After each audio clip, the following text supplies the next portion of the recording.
सभी भाई बहनों को जय मसीह की। रोमियो अध्याय 10 उद्धार सबके लिए। हे भाइयों, मेरे मन की अभिलाषा और उनके लिए परमेश्वर से मेरी प्रार्थना है कि वे उद्धार पाएं, क्योंकि मैं उनकी गवाही देता हूँ कि उनको परमेश्वर के लिए धुन रहती है, परंतु बुद्धिमानी के साथ नहीं, क्योंकि वे परमेश्वर की धार्मिकता से अनजान होकर और अपनी धार्मिकता स्थापित करने का यत्न करके परमेश्वर की धार्मिकता के अधीन ना हुए, क्योंकि हर एक विश्वास करने वाले के लिए धार्मिकता के निर्मित मसीह व्यवस्था का अंत है।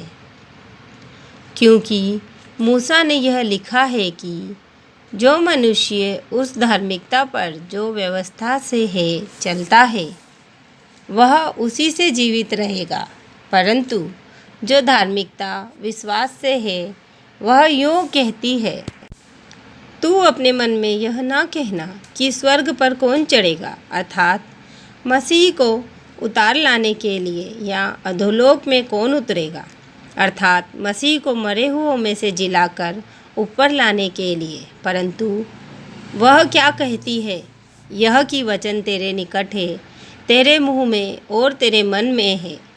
यह वही विश्वास का वचन है जो हम प्रचार करते हैं कि यदि तू अपने मुँह से यीशु को प्रभु जानकर अंगीकार करे और अपने मन से विश्वास करे कि परमेश्वर ने उसे मरे हुओं में से जिलाया, तो तू निश्चय उद्धार पाएगा।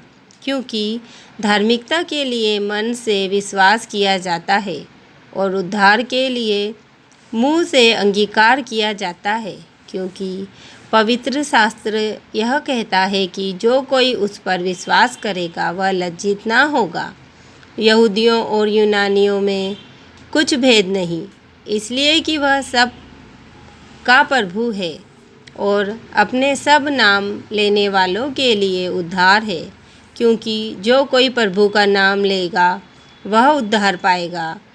फिर जिस पर उन्होंने विश्वास नहीं किया वे उसका नाम कैसे लें, और जिसके विषय सुना नहीं उस पर कैसे विश्वास करें, और प्रचारक बिना कैसे सुने, और यदि भेजे ना जाएं तो कैसे प्रचार करें।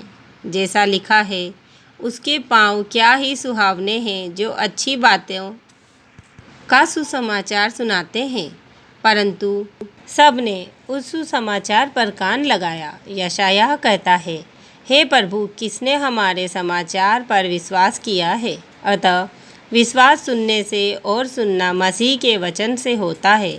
परंतु मैं कहता हूँ, क्या उन्होंने नहीं सुना? सुना तो अवश्य है, क्योंकि लिखा है, उनके स्वर सारी पृथ्वी पर और उनके वचन जगत की छोर तक पहुँच गए हैं। मैं फिर कहता हूँ, क्या इज़राइली नहीं जानते थे? पहले तो मूसा कहता है, मैं उनके द्वारा जो जाति नहीं तुम्हारे मन में जलन उपजाऊंगा, मैं एक मूढ़ जाति के द्वारा तुम्हें रीस दिलाऊंगा। फिर यशायाह बड़े हियाव के साथ कहता है, जो मुझे नहीं ढूंढते थे उन्होंने मुझे पा लिया, और जो मुझे पूछते भी न थे उन पर मैं प्रगट हो गया। परंतु इज़राइल के विषय में वह यह कहता है, मैं सारा दिन अपने हाथ एक आज्ञा न मानने वाली और विवाद करने वाली प्रजा की ओर पसारे रहा।